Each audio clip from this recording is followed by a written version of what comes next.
I am your father. You sound like the dentist vacuum thing. Oh, the dentist vacuum thing? We're not with HBF anymore. We're the Booper. What the f- No, listen to this. What? All cleans with a sheen.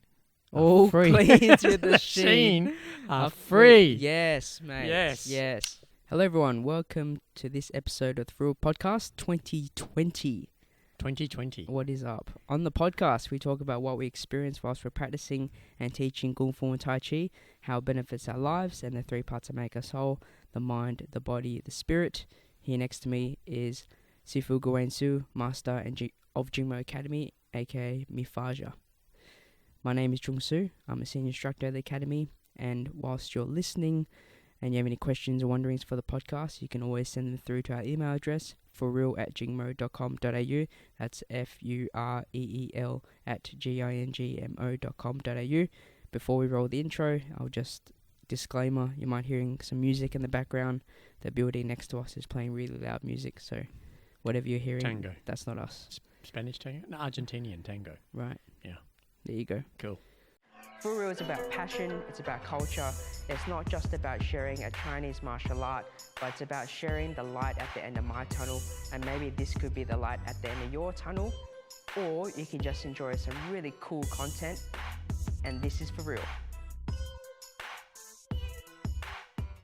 Okay, 2020. Hey, Dad. Hi. First podcast back. We were going to record one last week, but Yes. busy start Yes. to 2020, so we just postponed it. Yeah. I guess, how are we? First, to open up the podcast. I am feeling really relaxed, glad, excited, different excited than this morning. I think have you watched my daily practice post this morning? Some of it. Some of it, cool. It was quite early. Yeah, it was like, when I got here, it came it's up. 5:30, yeah. It was 5:30. I know. I decided to wake up early I didn't decide to wake. I woke up as I normally do Yes. at 5 o'clock, and then I went downstairs because we're at the Vines, Swan Valley, spending a couple of nights to relax after our house move, which is why we didn't podcast last week because it's just so intense moving house. Yep. And instead of doing my morning Yulus first, I thought I would do my post first. Yeah. Because the kangaroos were out. Yeah, cool. So I was in there with Was the there a golf kangaroo. course back behind you? Yeah, the Vines Golf is a golf course. Yeah. Ah, okay. The Vines is like a good golf course. I don't play golf, so I don't know. But It's I'm it's told like a resort sort of thing. it is a resort. Yeah. Yeah, it is a resort. But I'm told it's a really good golf course Okay. by people who play golf. Which is not you. Not me. Not yet. I wonder. I do wonder. But anyway, so I did my post, and this morning I said I was glad and excited, but my excited now is very different because we've had 3 days and 2 nights there at the resort, just relaxing. So I'm feeling really chilled out.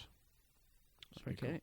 Cool. Relaxed, man. cool. Relaxed, like Relaxed. Freo relaxed. Like very relaxed. We had some playthrough workshops this week for the branch or for the The School of Early Learning. So they've got a company. They've got the they've company. got 5 daycares. Yes, Schools of that's early what I was learning. going for. Yeah. One of them we did in North Fremantle. Yep. When we say Frere, we just noticed the kind of chill, calm attitude and vibes around Yep. life. Yeah. Whereas when we kind of entered the atmosphere of Netherlands or West or Leederville. Leederville or city Perth sort of thing. Yeah, North Perth. It feels like it's really everything's really fast, and no Intense. one's present to the moment. They're focusing on what's next. And Yeah. for I think Freo was my favorite group so far. So far. We still got one more tomorrow. Yes, one more tomorrow. Mm. But anyway, cool. Cool. How How about you? I'm all right. Mm. Starting 2020. Mm. I've kind of done. I'm reflecting a lot, and I'm Mm. doing things to make me feel good, or Mm. things that I do feel good to me as I'm doing them. So one is starting some core exercises post Christmas feasting, feeling a bit flabby. I'm stealing Phoebe's words. She said she feels a bit flabby, so I'm using Phoebe feels Phoebe, flabby. yes. Of all people, how can Phoebe be I the don't- one that feels flabby? I don't know, man. She does. Okay. So I stole that word. All right. So just doing some core exercises, adding into my daily practice. Yep. But nothing. I'm aware to not add something in that will kind of obstruct my growth in my daily practice. So something that adds in quite nicely. Core exercises work because there's no weights. It's just my body. And it feels like when I'm working with the Tai Chi or Kung Fu, we're focusing on the Kwa, which is a unknown space in the hips, where we don't know what it's called in the English. In the English. You sound so Asian. But when I'm doing the core exercises, there's a lot of that the muscle by hips here, the hip flexors, whatever. Yep. So it feels like the inside of my quad hurts, like the inside, and also the outside as I'm doing stuff. So it's just all over. Okay. All over. That's cool. And I need more sleep. Oh. Like I was sharing this morning when we do morning classes. Yeah. I've noticed the difference now. I've kind of tested myself out when I sleep to wake up at 4 a.m. Get here for 5:30 and stuff like that. When I sleep later in the night, I don't get enough sleep and I wake up with a really foggy head. Takes me to about 10, 11 o'clock to wake up, and I don't actually have space in the morning class to, when I'm training or when I'm teaching, to do or notice much. It's kind of just autopilot. Whereas last night I said to myself, get to bed by 8, lights off, devices off, just lay there and hopefully I'll fall asleep. And I got heaps of sleep, 7.5 hours, 8 hours, and I woke up, fresh.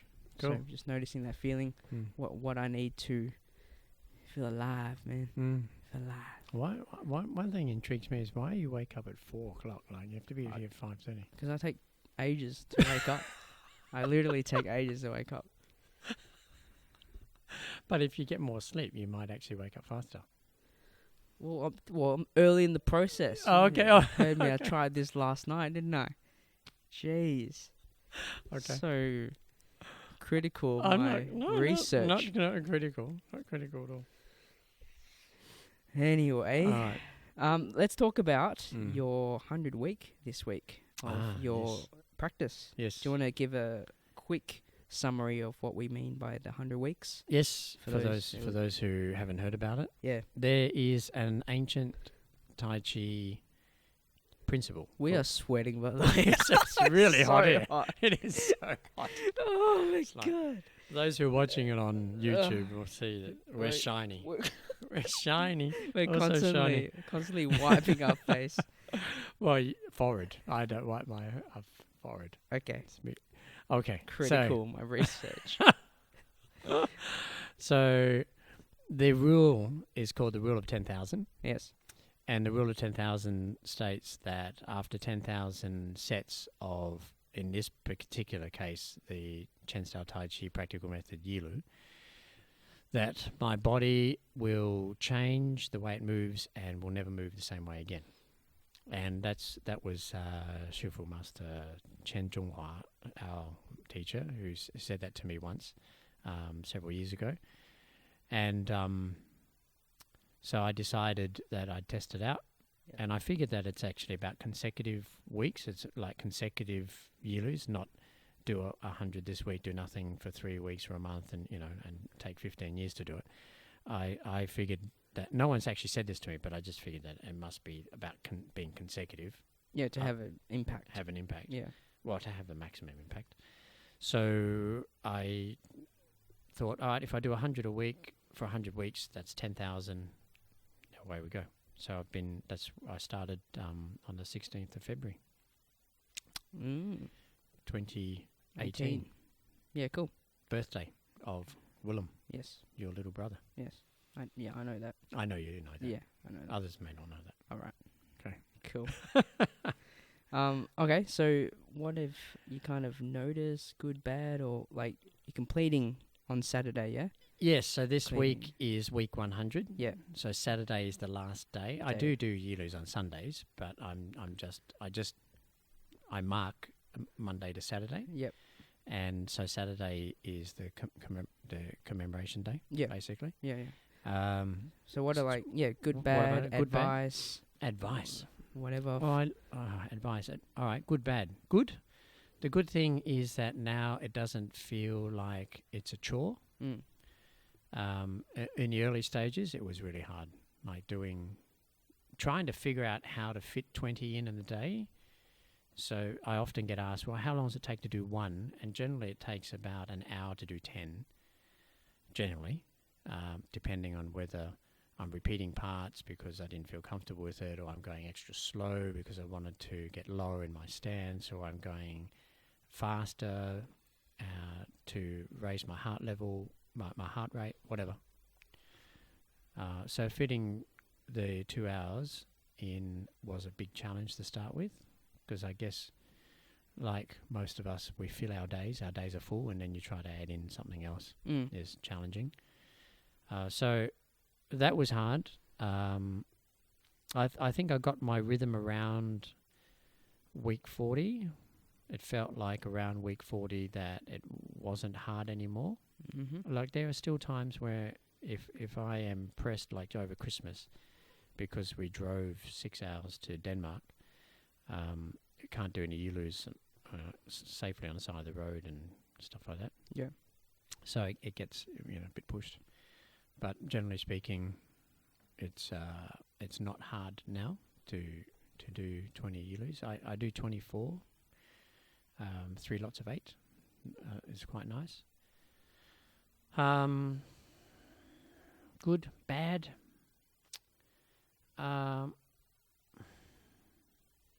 There's no bad, so to speak. My body doesn't hurt the same anymore. Even up till about week 80, I was like paining all over.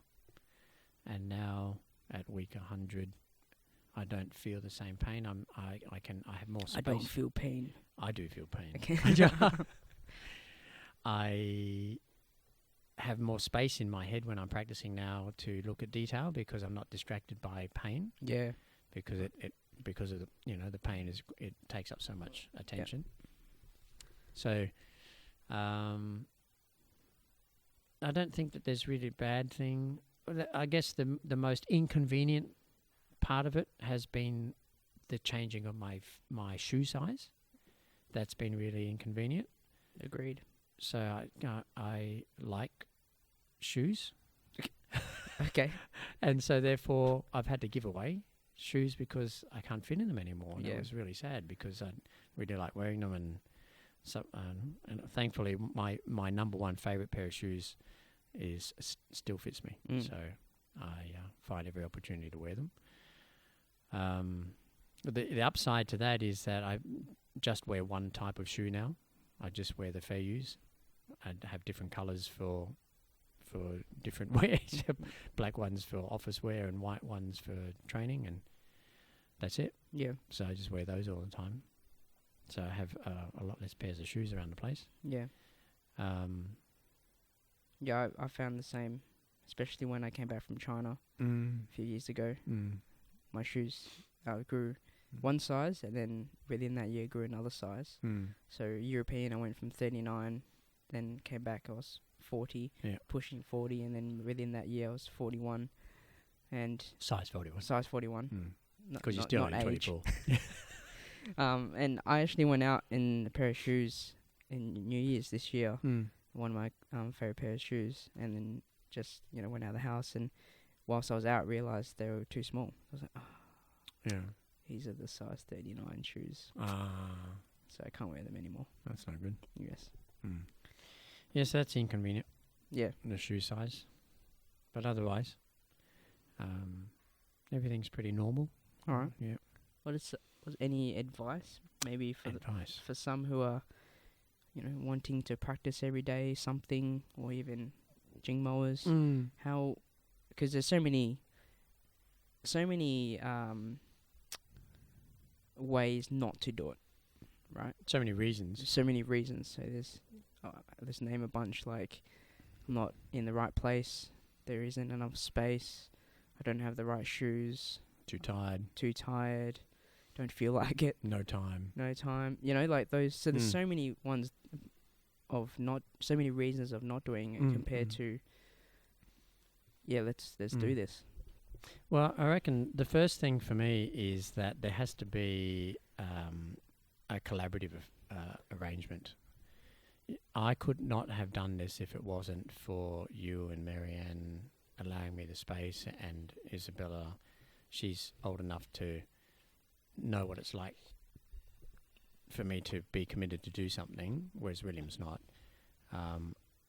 So to allow me to have the space to do it, that's like number one. And my advice to anyone who's going to take on a serious commitment. I mean, serious, not meaning that if you only do 1 Yilu a day, it's not serious. I mean, when you're going to take a substantial amount of time to take on a daily practice, then there needs to be a collaboration to it, because it is not a one-person job.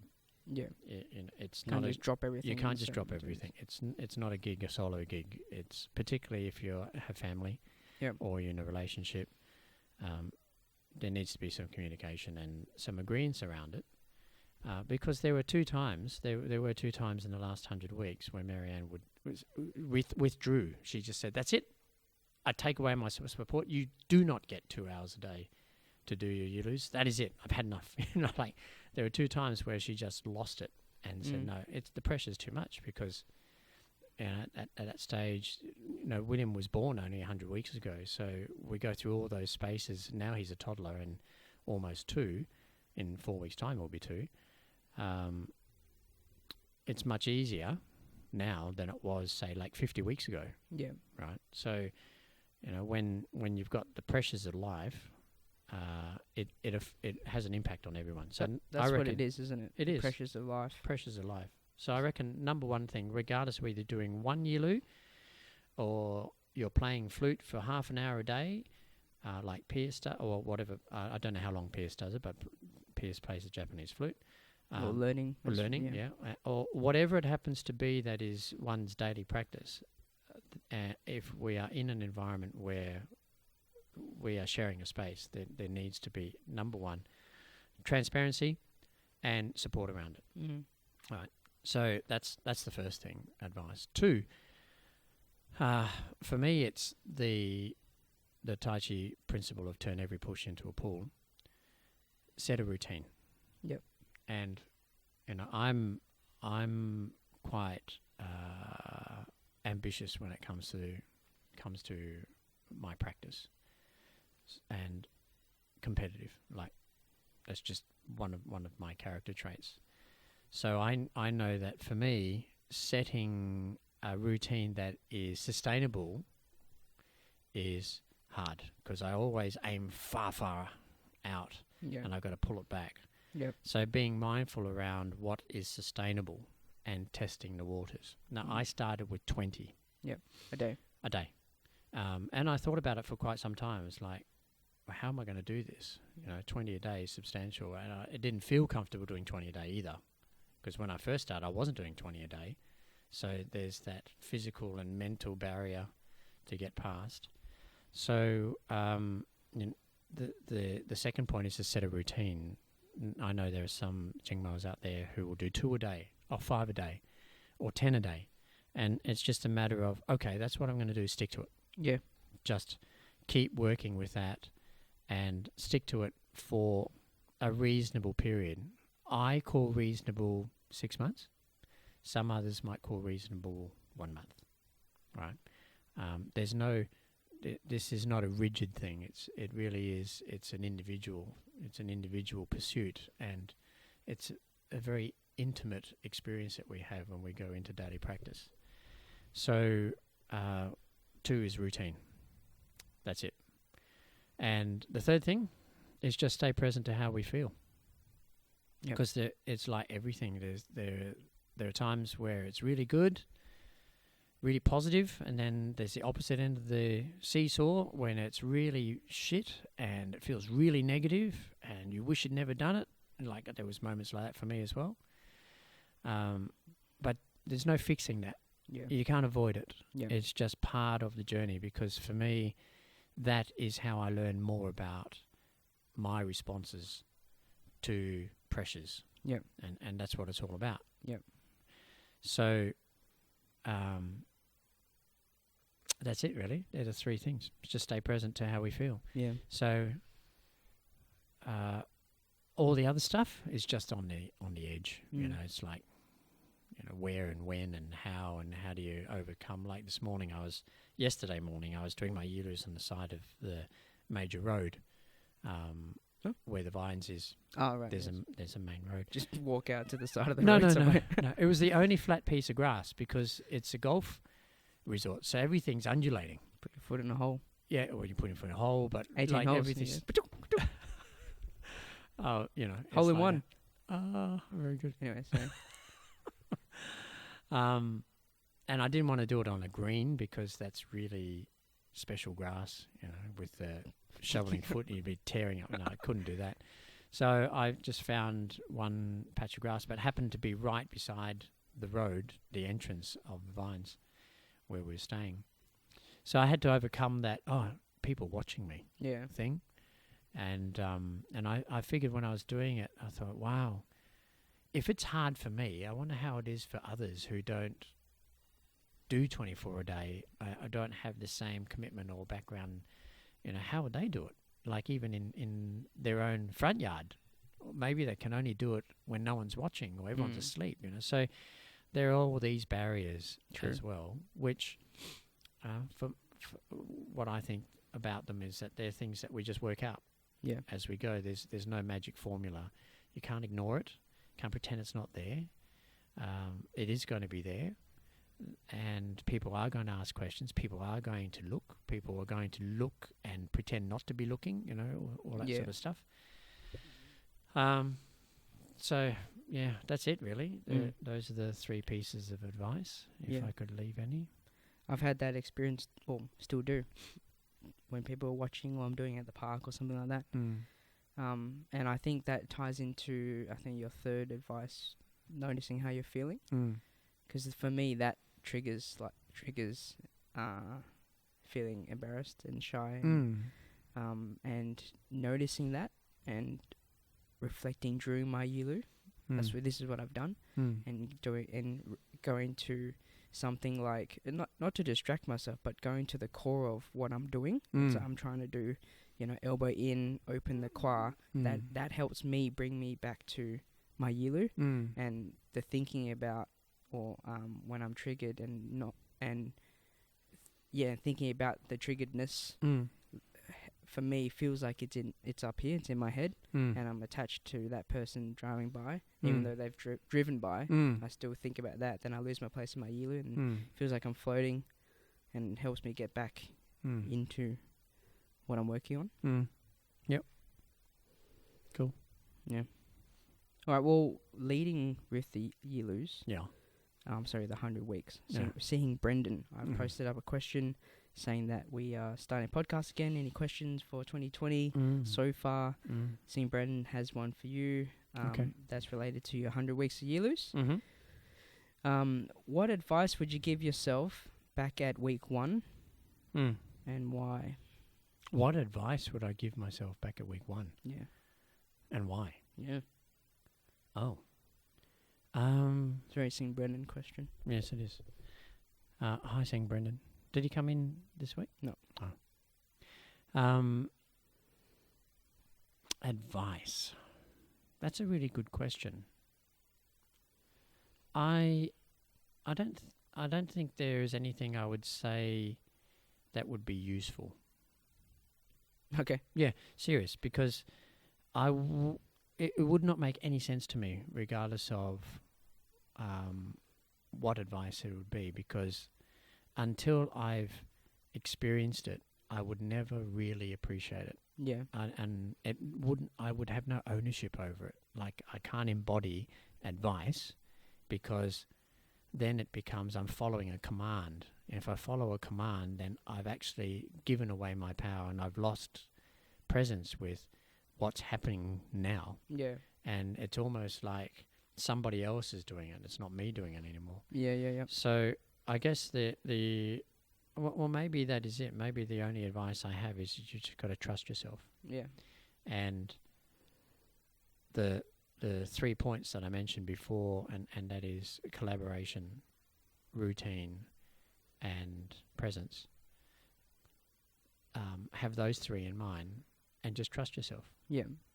Like, I didn't even know those 3 things Until I started Yeah. the process, because for me it just made sense that respecting my family, if I'm stepping away for 2 hours minimum every day, then I should talk to them about it. So that just made sense. It wasn't really advice. It was like, well, what would I appreciate if my wife wanted to, say, for example, she's thinking about retraining in her field and so on, which means she has to go back and do another postgraduate degree or a master's degree or whatever. That takes time. Yeah. Because you can't just hop in the car and See you later. There's collaboration and all of that. Yeah. So that just made sense, Mm. really. And the other 2 things, really, I've discovered along the way. So even if someone told me, it wouldn't make sense. I guess. And that's not entirely true that it wouldn't make sense. It just would be that I wouldn't understand it until I got to that point. Yep. So I do have to trust myself. Trust in every way that I'm going to be able to do this. I am going to be okay. I'm not going to fall over and get broken and never be able to fix myself again. It's like, I'm going to be okay along the way. It's going to hurt. There's going to be things I'm going to learn. There's going to be there'll be points in the road that are going to be like a big hole, and you go, in your car, and you just get a shock and a big shake up. But ultimately, we're still going to be okay. We're just going to keep going forward and enjoy the ride. Don't know what it's going to look like at the end, but what you do know is if you look out the windows as you're driving, you get to see things. If you wind the windows down, you'll get to smell things. If you slow down, you'll actually be able to hear things, So it's a matter of really treating it like it is a journey, and how do you involve all your senses along this journey? Yep. So, but having said that, if, anyone who's listening to this now won't really get it until they start. True. So I wouldn't even call it advice. I don't even think there's advice. I wouldn't call it advice. I'd just share this moment. That's it. There's nothing I can advise that is going to make it any different. It's going to be all the same. Okay. Yeah. On a surface, funny level, I see it as to be, when you're speaking to kids who've done something wrong, and you go, wouldn't you feel sad and hurt if someone did that to you? And they go, no. Yeah. It's like they haven't experienced it on the other end because they've only delivered it. No.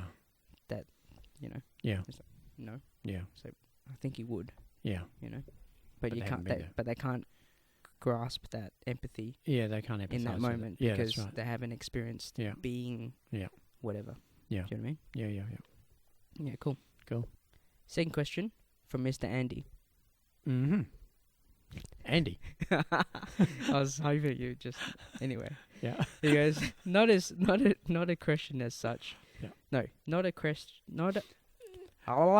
English. Not English a question so much as a discussion point. Uh-huh. But what is the strangest, coolest, most interesting spot you've practiced martial arts? I was just thinking about this earlier today as I did some negative circles in the lab while waiting for the I don't even know what it says. Centrifuge to Centrifugal? Centrifuge to finish. That'd be a thing that goes like that, spins. Does it? Whatever that is. Well, centrifugal force is spinning force. Okay. Yeah. What about you? Well, you want to start? I've been thinking about this all week. Have you? I don't know. I have. I don't know. Yeah. I have one, which is the most inspiring place I've been on earth so far. And every time I go there, without fail, it has the same effect on me. Okay. King's Park. No. Not quite. The Great Wall of China. Ah, yes. Yeah. Ah, yes. So every time I go up to the last turret Yeah. and look back, everything seems so small. Yeah. And Did you practice over there though? yeah, you stand up there and you do a hand drill or you do poses standing on the wall or whatever. Yeah. So, every time I go, that's what I do. But particularly in the early days. So, the first time I went to the Great Wall was 1982. 86? No, and then in 86. Yeah, then definitely in 86. And it's like a real trek. Yeah. It's hard work walking up, and then you're turning around after walking up the wall for an hour, 50 minutes or so, and like puffing and panting, and it's really hard work. You've been many times too. Yes. And it's like turn around and I go, wow, that's amazing. Mm. Like all of my problems are just so small. Like I just walked up. Imagine building it. Like the level of pain and suffering that would have taken an effort to build the Great Wall, where I know what it was like just to walk it. Yeah. Let alone build it. Like 2,000 years ago too. Right? Whew, it's like intense. Mm. So, and then the size of everything, like the place, everything's so small, and the wall is so big and long, and you see it into the distance, yet the cars and the coaches and the people are just so tiny. Yeah. And it was a man-made structure. Mm. So we're not talking about the world's tallest building, which is like an engineering marvel of modern day. Machines make that. We're talking about blood, sweat and tears, people physically handling rock and making the bonding agent so that the rocks stick together, and then carving it all out by hand to make this wall. Mm. That's an enormous amount of effort. So whenever I'm there, when I first went there, and it's the pose shots, and you've probably seen them, the Kumnas and the fun cells and all that stuff. And then I would do like sample Jin. It's my favourite hand drill on the Great Wall. And it's like this feeling of just everything just goes, it just disappears. It's really cool. It's a very, very cool feeling that I haven't had anywhere else. Like even when I go to Dacheng San, I mean that's a different cool feeling, but it's not the same, nowhere near the same for me anyway. It's no comparison of the locations. It's just the Great Wall has a real significance for me. Yeah. Mm. So that's mine. Yeah, cool. I don't think I have a story like that. Okay. That's all right. It's okay, man. I don't know, man. You sound like William. I don't know. No. Do you know? You've been thinking about it all week. Yeah. Mm. Ever since you posted the question. I don't think... obviously, I haven't had that freaking moment. Oh, no, I'm moving on. Okay. Let's move on. All right. So... what? You're hilarious. Stop laughing at me, Oh, man. my kids are so funny. All right. So, do you journal? Kind of. I'm not like a daily practice journaler. Yeah, neither. But I journal when I think of it. Yeah, I do. So I brought my journal in. Okay. I've got this nice paper. Nice. I figured out, Yes. because I'm left-handed, Yes. that I can't write in normal books. Yeah. You got to write in I got to write in notepads. notepads. Yeah. So then either side has Yes. no bloody page on that. That stops me from writing and smudges my writing. Yeah. Well, that's right though. I get what you're saying. Yeah. Because the way we write in English Yes. is for right-handed people, Yes. not for left-handed people. What the hell, man? Oh well, but it's because you're Chinese. See, What's Chinese. that got to do with it? Because Chinese paper, Yeah. Chinese calligraphy Oh, is it's up written and from down. right to left, That's from 'cause I'm up to down. Chinese. So you're left-handed, Yeah. doesn't smudge. Right-handed smudges. Yes. So I'm Chinese. That's it. What? Chinese. That's a funny story. Whoa, man. No, that is a funny story. Whoa. We'll share later. Whoa. Okay. Yeah, so I just want to share one of my reflections this week, Okay. and then maybe you can share a reflection about something. Okay. And just talk openly about it. Cool. Yeah. All right, here we go. Uh-huh. I have some from last year.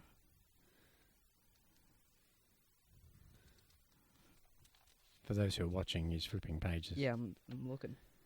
Looking. Here we go.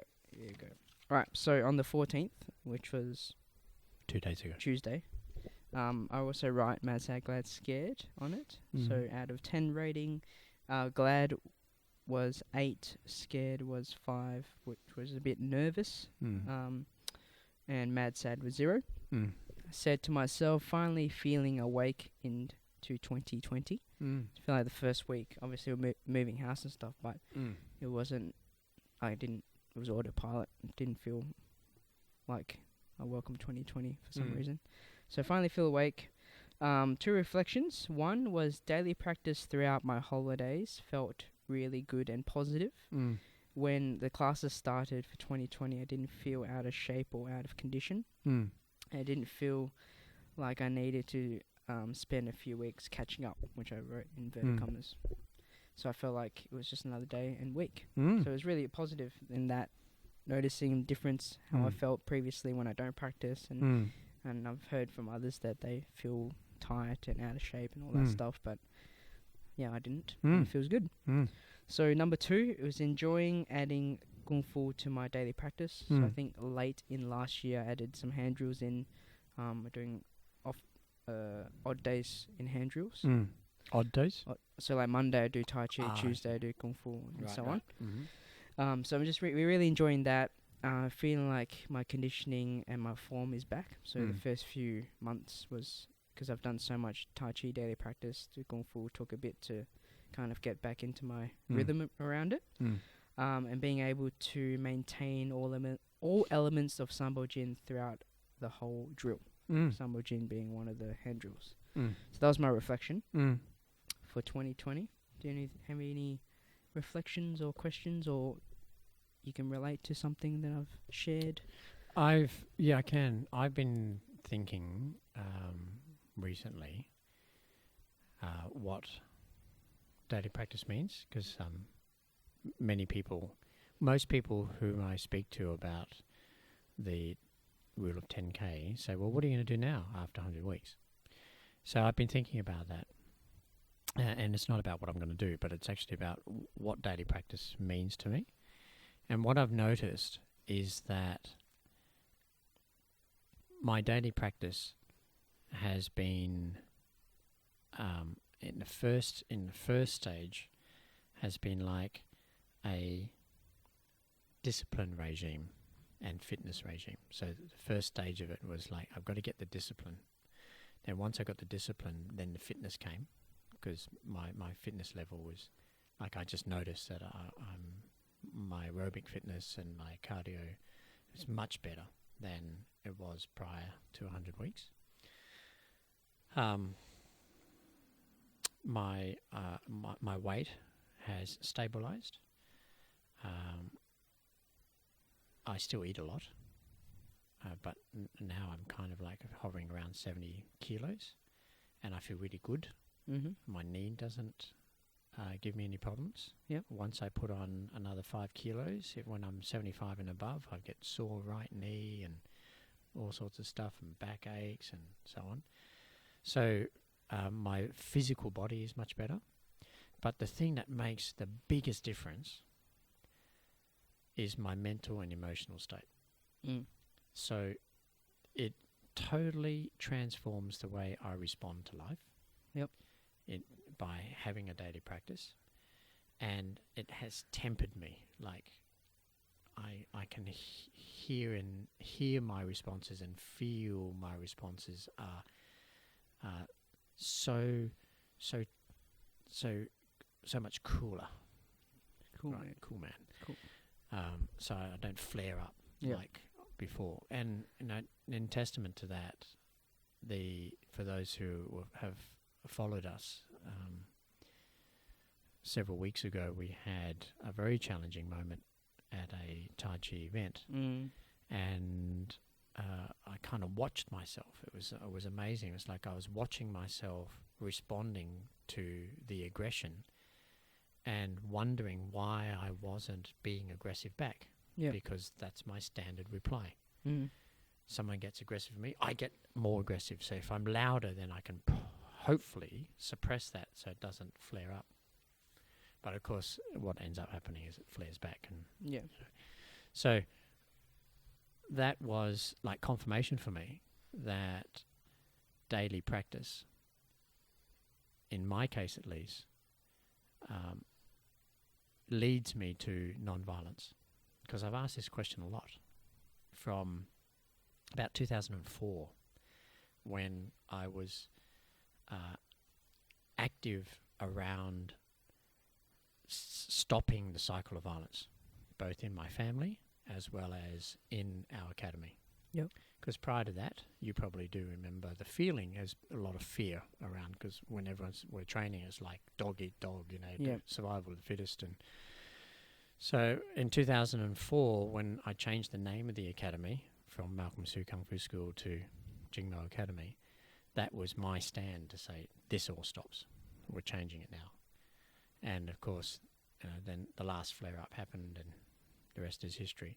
So for me, I've been asked this question for a very long time. How do I respond to violence with non-violence and still keep myself safe? Like, I'm not a doormat to be walked over.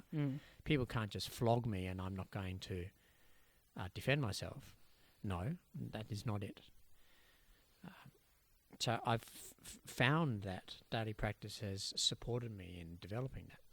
And it's been the most valuable asset from daily practice.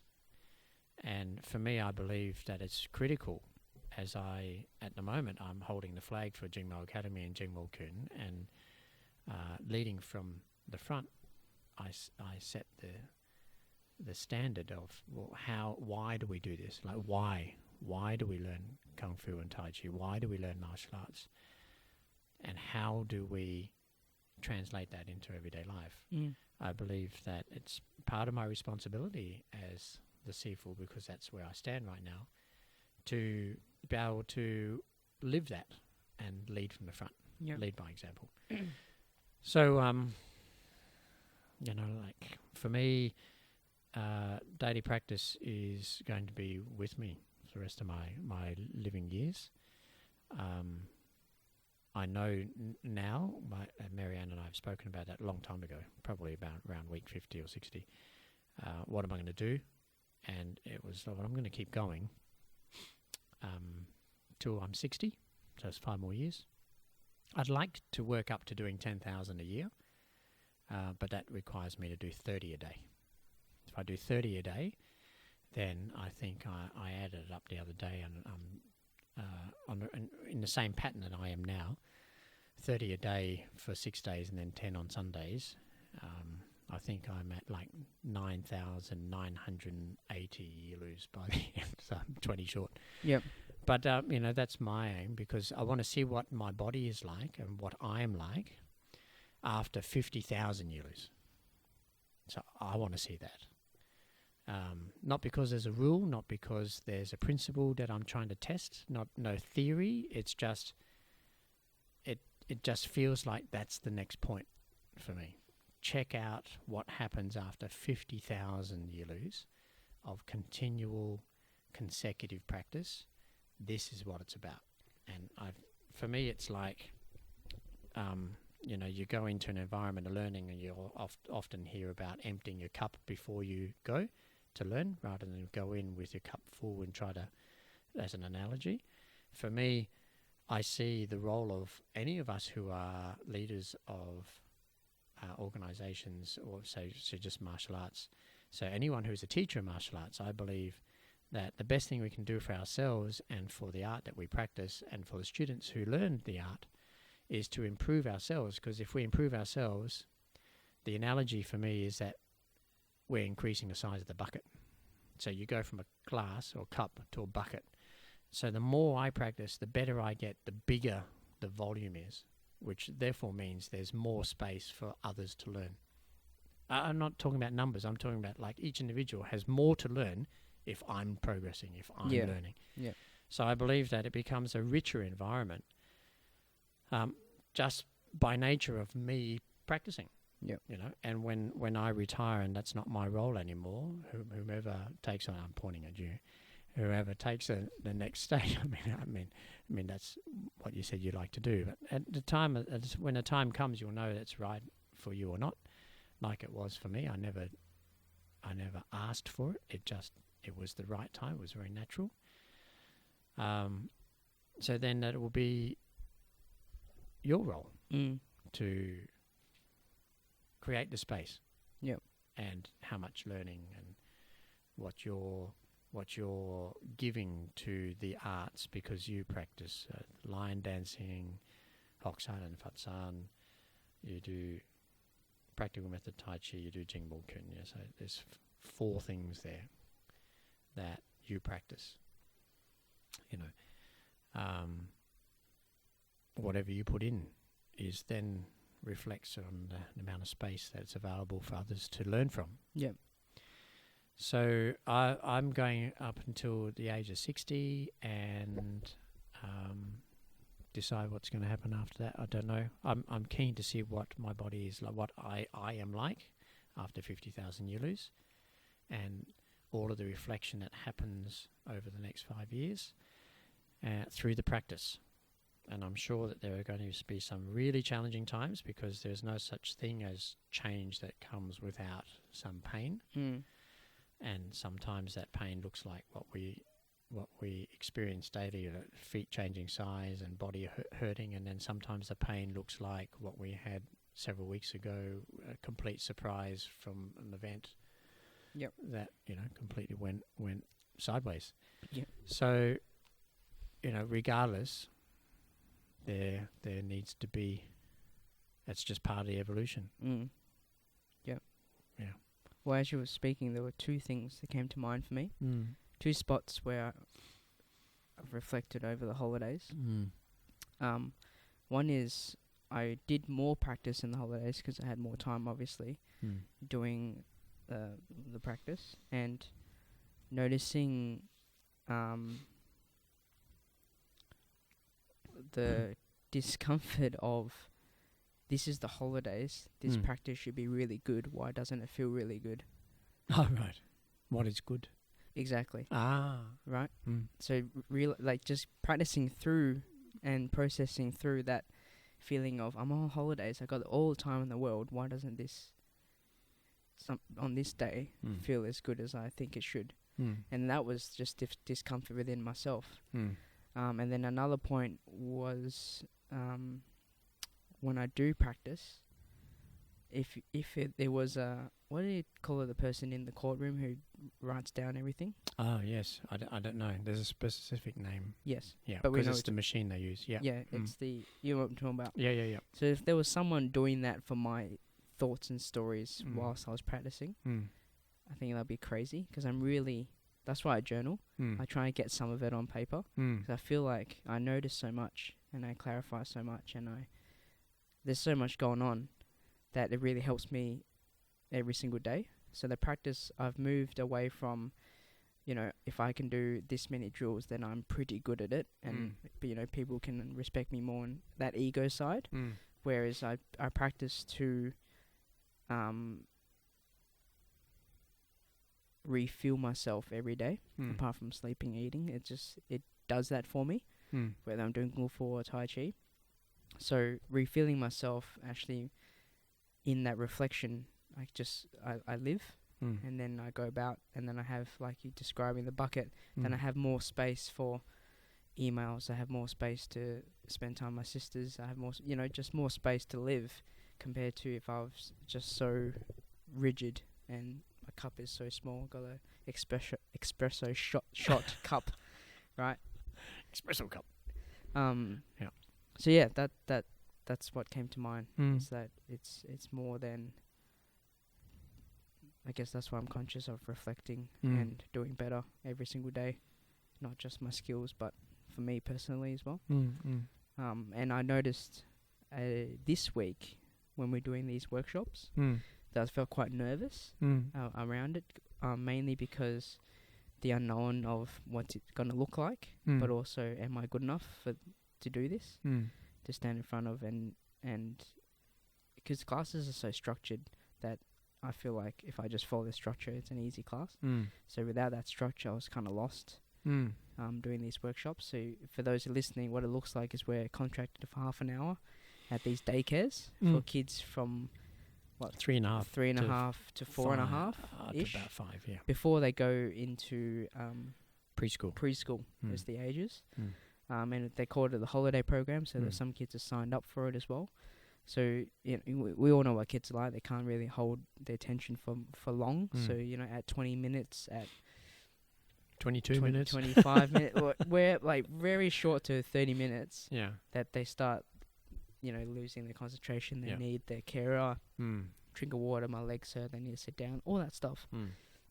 For me to be able to have fun and let go of the perfectness of it,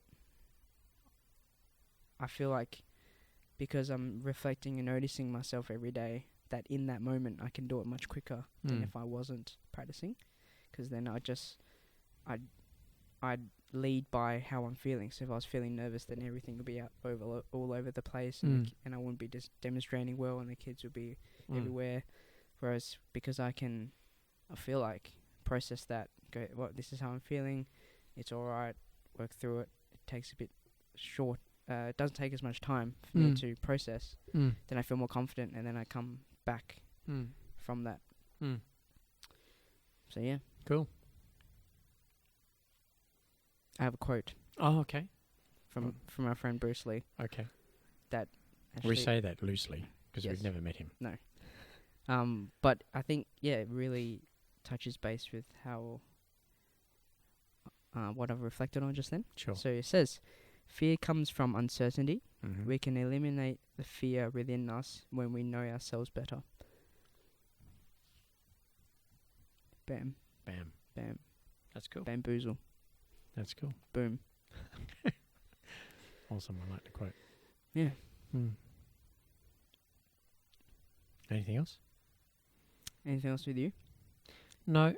Other than, I guess by the time people hear this, the event would have been over, but Saturday is the marking of the end of the 100 weeks. 100 weeks, yes. People are invited to come along. It's all over socials.